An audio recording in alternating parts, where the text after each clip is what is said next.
जय हिंद साथियों। हर पुरुष जिसके ऊपर झूठा केस हुआ है, जिसकी स्त्री ने उसके पूरे परिवार पर झूठा केस कराया है, जिस तरह का करवाया है उसी तरह का रोना रो रहे हैं लोग। बंद करो ये प्रलाप। जिसकी बीवी भाग गई आशिक के साथ, वो 497 का रोना रो रहा है। जिसको खर्चा देना पड़ गया वो 125 का रोना रो रहा है। झूठे केसों की भरमार लग गई, वो 498 का रोना रो रहा है। संस्थाएं एक नहीं है, एक दूसरे की टांग खींच रही हैं। हर कोई अपने आप को सुपर कहता है। ना मेरा कोई पेज है, ना मेरी कोई संस्था है, मैं सिर्फ जगाने आया हूं। जिस जिस आदमी के ऊपर जो जो केस हुआ है उसकी हर एक के बारे में लिखता हूं, बोलता हूं। प्रलाप करेंगे। जिसकी बीवी भाग गई 497 वापस लाया जाए। जिस औरत ने 3-3 4-4 शादियां करी हैं वो भी रोना रो रही हैं। टांग खींच रहे हैं एक दूसरे की। एक नहीं होना आता, क्या लड़ेंगे ये?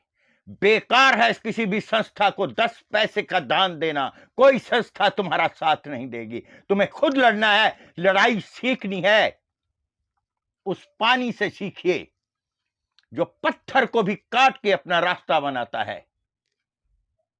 तुम तो पुरुष हो, कब तक सहारे ढूंढोगे?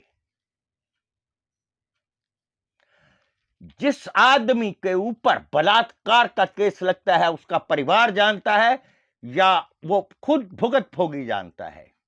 हथियार बना लिया है महिला कानूनों ने। दुरुपयोग हो रहा है इसका। कर्जा लेती हैं, देने के नाम पर बलात्कार का केस ठोपा जाता है। आपके ऊपर अननेसेसरी चीजें ठोकी जाती हैं, दबाई जाता है। आपको दबाने का सबसे बड़ा प्रमुख कारण होता है कोई अपनी पत्नी से आपके ऊपर बलात्कार का केस करवा रहा है, कोई अपनी बीवी से, कोई बेटी से। पुरुष की कोई सुनवाई नहीं है। यह है एक तरफा कानून का दुरुपयोग। अभी मैं एक वीडियो डालूंगा जिसमें मित्तल साहब बताएंगे क्या होता है दुरुपयोग। एक रहिए, अपना रास्ता स्वयं बनाइए उस जल की तरह जो पहाड़ को काट के नहर बना देता है। जय हिंद। साथियों को मेरा नमस्कार। मैं आपका दोस्त आर्यन। उधार के पैसे ना देने पड़े इसलिए लगा दिया बलात्कार को। बलात्कार जो कि हमारे देश में एक जघन्य अपराध माना जाता है। एक ऐसा अपराध माना जाता है कि जिसमें 10 साल से लेकर लाइफ इंप्रिजमेंट की भी पनिशमेंट होती है। लेकिन यहाँ पर हम जो चर्चा करने जा रहे हैं कि उधार के पैसे ना देने पड़े इसलिए लगा दिया बलात्कार का केस। दोस्तों, बलात्कार का केस आईपीसी 376 ABCD इस तरीके के केसेस में उस पुरुष को कितनी यातनाएं झेलनी पड़ती हैं।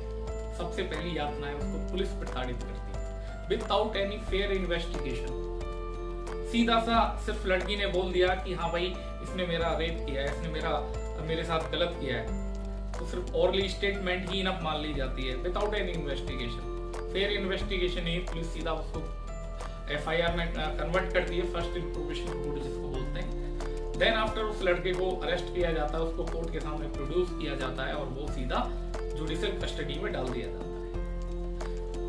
अब उस लड़के से बिल्कुल भी नहीं पूछा जाता कि आपने ये गुनाह क्यों किया या नहीं किया। सिर्फ लड़के को आरोपी अपराधी मान लिया जाता है और सीधा जुडिशियल कस्टडी में प्रोड्यूस करा दिया जाता है।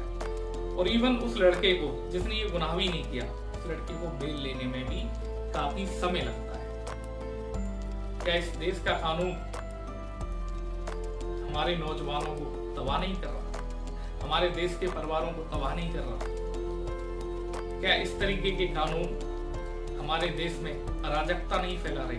बिल्कुल फैला रहे। लेकिन इस तरफ कोई ध्यान नहीं दे रहा।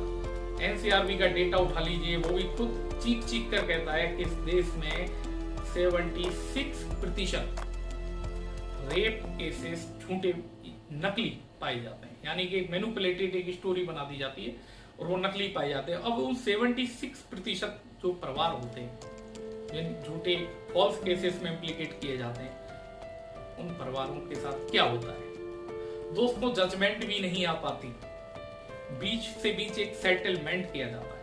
वो सेटलमेंट होता है 10 लाख, 20 लाख, 50 लाख रुपए। कितना जघन्य अपराध है। माननीय सुप्रीम कोर्ट ने भी रेप केसेस में कई बार सख्त टिप्पणी की है, लेकिन केंद्र सरकार के कानों तक जू नहीं रखती। क्यों नहीं रखती? इसका एक कारण है NCW, national commission of women, राष्ट्रीय महिला आयोग। राष्ट्रीय महिला आयोग कहता है कि 24% रेप केसेस सही हैं, तो आप और भी सशक्त कानून बनाइए। जबकि हमारे देश का संविधान, हमारे देश के कानून हमसे कहता है कि 100 गुनहगार छूट जाएं, लेकिन एक निर्दोष को सजा ना हो। लेकिन ऐसा राष्ट्रीय महिला आयोग है जो झूठी महिलाओं पर बिल्कुल भी शिकंजे नहीं कस रहा।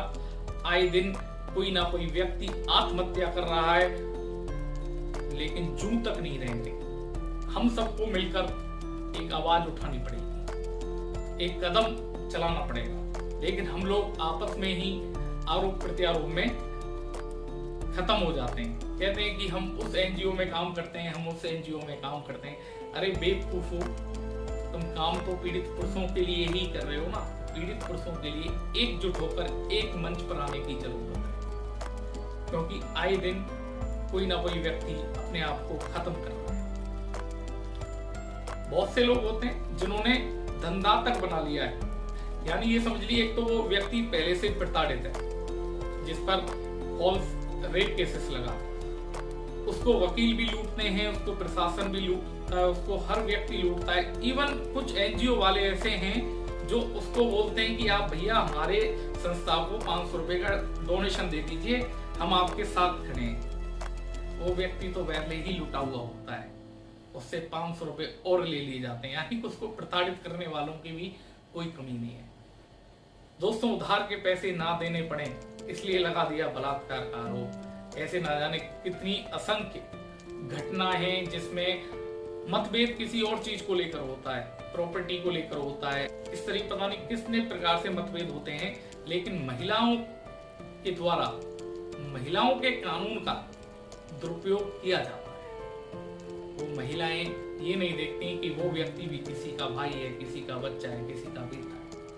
लेकिन कोई बात नहीं, हम जैसा समाज में बीज डाल रहे हैं वैसा ही फल हमें भी खाने को मिलेगा। मैं उन महिलाओं से भी एक चीज कह देना चाहता हूँ, आपका भी भाई है, आपका भी बेटा है, आपके भी पापा, चाचा, ताऊ हैं।